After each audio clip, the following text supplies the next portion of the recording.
Suppose we have given a function in which base condition is n equal to 0.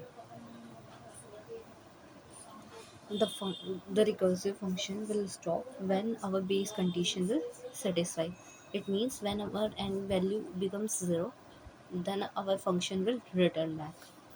Then in main function we call function 13.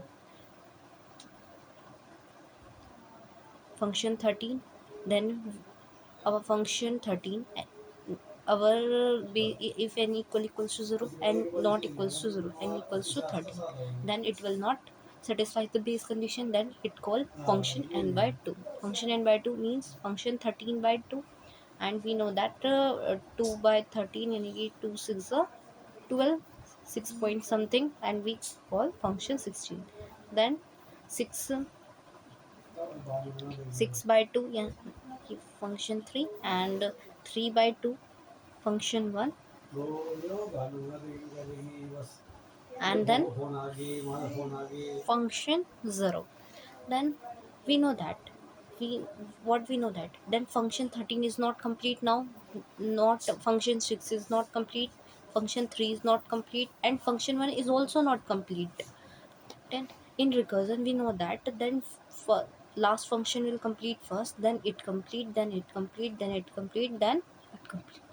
We know that firstly function 0 complete, function 0 return, then we go on function 1.